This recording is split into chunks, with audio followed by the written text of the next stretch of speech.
Hello everyone, कैसे हो सब लोग। स्वागत है दोस्तों आज की ये छोटी सी वीडियो में, जिसमें मैं आपके साथ डिस्कस करने वाला हूं ये मुद्दा कि रैंक कैसे लाया जाए। तो बहुत सारे बच्चों का ये सवाल है कि सर रैंक लेके आनी है, रैंक लेके आनी है।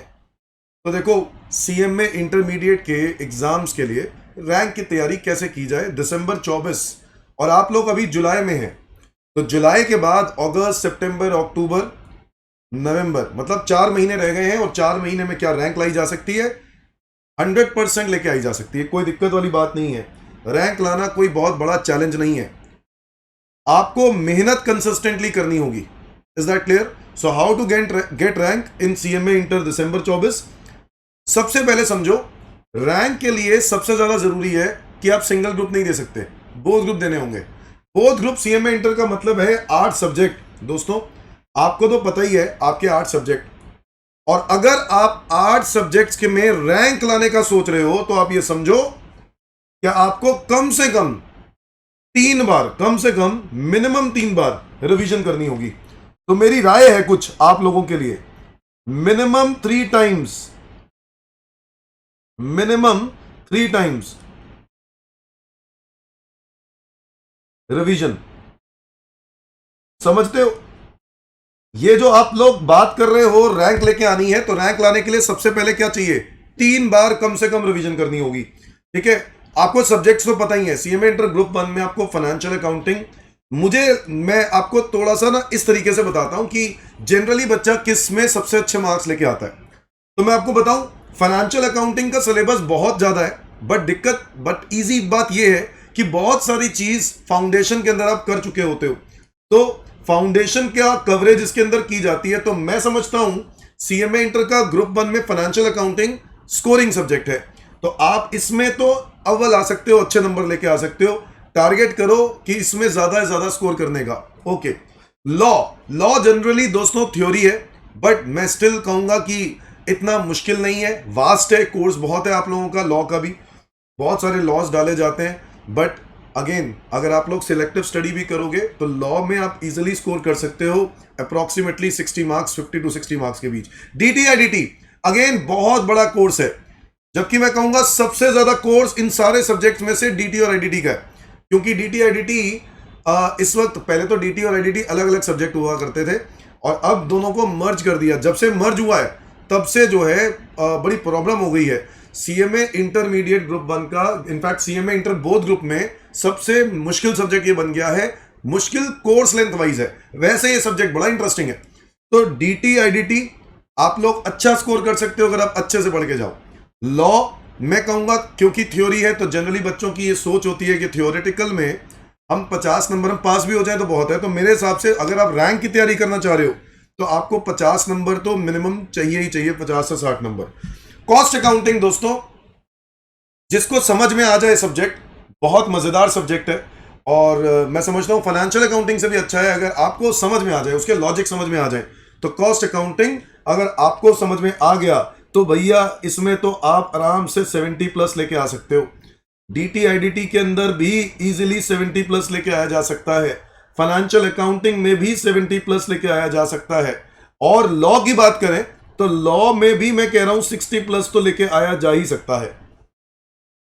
अगर आप देखो ग्रुप 1 ज्यादा स्कोरिंग है ग्रुप 2 के कंपैरिजन में। ग्रुप 2 में एफएमडीए है। बच्चों जनरली इस सब्जेक्ट के अंदर आपको अगर हम लोग देखें तो कुछ थ्योरेटिकल पार्ट भी आ रहा है, कुछ प्रैक्टिकल भी है, तो मैं फिर भी इसकी वेटेज 60 प्लस की दूंगा। ओएमएसएम जनरली बच्चों के लिए ये मतलब एक टेक्निकल टॉपिक हो जाता है, ओएम टेक्निकलिटी में आ जाता है। बट मैं फिर भी कहूंगा बच्चा ऐसा नहीं है कि पास नहीं हो सकता। अगर बोथ ग्रुप और रैंक की तैयारी करने का टारगेट लेके चल रहे हो तो आपको इसमें भी 60 प्लस तो चाहिए ही है भाई। आप हर सब्जेक्ट में एग्जामिशन तो चाहिए ही चाहिए, आप ये समझ लो। और कॉर्पोरेट अकाउंटिंग और ऑडिट की बात करें तो ये सब्जेक्ट स्कोरिंग है, क्योंकि इसमें थ्योरी भी है। कॉर्पोरेट अकाउंटिंग आपको अच्छे नंबर भी दिला सकता है, ठीक है, वही इश्यू ऑफ शेयर्स और डिबेंचर्स वगैरह। तो ये कॉर्पोरेट अकाउंटिंग आपको अच्छे नंबर दिला सकता है, और ऑडिट जो है वो थ्योरी है, और इसमें भी ऐसा नहीं है कि कोई बहुत मुश्किल टास्क है। तो मेरे हिसाब से इसमें इजीली 70 प्लस लेके आए जा सकते हैं, और मैनेजमेंट अकाउंटिंग में भी 70 प्लस लेके आए जा सकते हैं। तो अगर हम बात करें बोथ ग्रुप की, और आप लोग कहो कि मुझे रैंक चाहिए, तो पहले तो टारगेट बना लो कि भाई कम से कम कितने नंबर चाहिए। तो आप ये लगा लो अंदाजा, आपको रैंक लानी है ना, तो रैंक लाने के लिए आपको कितने नंबर चाहिए? 70 इंटू 3, 210 प्लस 60, 270 प्लस 140 और 120, 530 नंबर।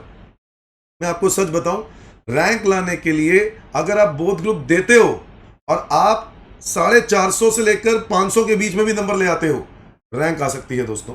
मैं तो 530 बोल रहा हूं लेके आने के लिए, ठीक है। ये टारगेट लोगे तो आप करीब बोथ ग्रुप में अच्छे नंबरों से पास होगे और आप रैंक लाओगे। तो रैंक लाने के लिए सबसे इंपॉर्टेंट तो ये बात है, ओके। दूसरी बात जो है, आपको बात का ध्यान देना है कि भाई इस सब्जेक्ट में आपको कब तक क्लासेस खत्म कर देनी चाहिए सारे सब्जेक्ट्स के कंपैरिजन में। रिवीजन करनी है 3 टाइम्स। तो मैं आपको बताऊं, जो बच्चे क्लासेस ले रहे हैं उन बच्चों का टारगेट हो जाना चाहिए कि किसी भी हाल में सितंबर एंड तक कोर्स खत्म कर दें। जी हां, क्लासेस एटलीस्ट फिनिश कर दें सितंबर एंड तक। इसके बाद आपके पास स्कोप नहीं है अगर आपको 3 बार रिवीजन करनी है।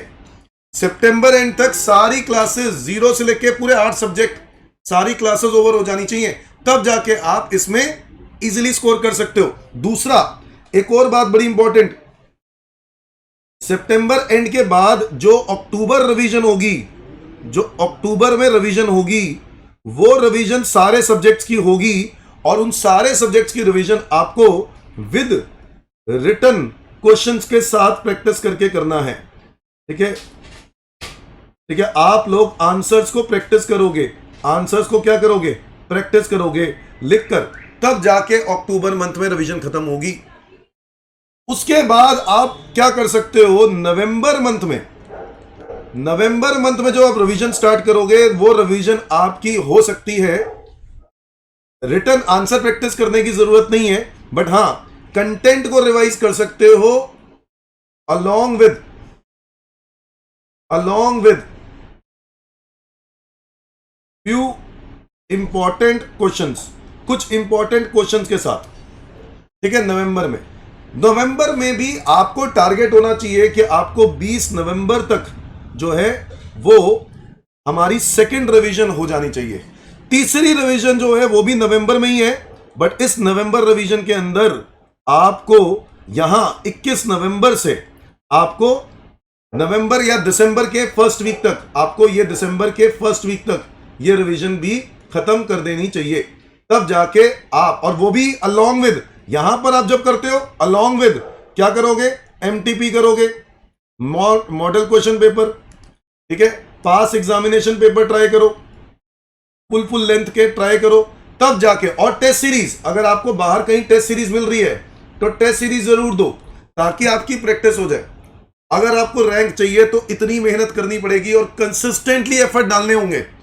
बच्चों, प्रॉब्लम क्या है, सितंबर एंड तक को क्लासेस खत्म करना ही मुसीबत है।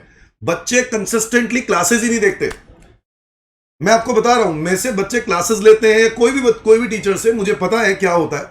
80% of the students, 70% of the students, 80 ज्यादा बोल दिया, 70% ऑफ द स्टूडेंट्स क्लासेस ढंग से नहीं देखते, जिसके कारण वो बच्चे फेल होते हैं। रिजल्ट लाने के लिए कंसिस्टेंसी इज अ की। तो भाई अभी से क्लासेस देखना स्टार्ट करो, वेट मत करो, और कोई प्रॉब्लम आती है तो पूछो टीचर से। Is that clear? तो मैं तो ये समझता हूं कि रैंक लाना मुश्किल टास्क नहीं है, बट सारी बात कंसिस्टेंसी की है। अगर आप आज से कंसिस्टेंटली एफर्ट डालो और प्रॉमिस करो कि ये सर हम लोग कंसिस्टेंटली करेंगे, तो आप जरूर रैंक होल्डर बन सकते हो। ठीक है जी, वेट करेंगे, और अगर आपको इस वीडियो का फायदा होगा तो मेरे को बहुत खुशी होगी, ठीक है। और रैंक लाना आपके दोस्तों, सोचो आपके पेरेंट्स के लिए कितना प्राउड मोमेंट होगा, आपकी फैमिली के लिए कितना प्राउड मोमेंट होगा, आपको अपने लिए कितना प्राउड मोमेंट होगा, टीचर्स के लिए भी प्राउड मोमेंट होगा, है कि नहीं? तो रैंक लाना मतलब एक सोच रखना वो गलत नहीं है। अगर आपकी सोच है रैंक लाने की तो जरूर आएगी, बट यस, उसके लिए थोड़ी सी मेहनत ज्यादा चाहिए, ठीक है। तो बोथ ग्रुप करना है और 3 टाइम्स कम से कम रिवीजन करनी है एग्जाम से पहले रैंक लाने के लिए। All the best, thank you.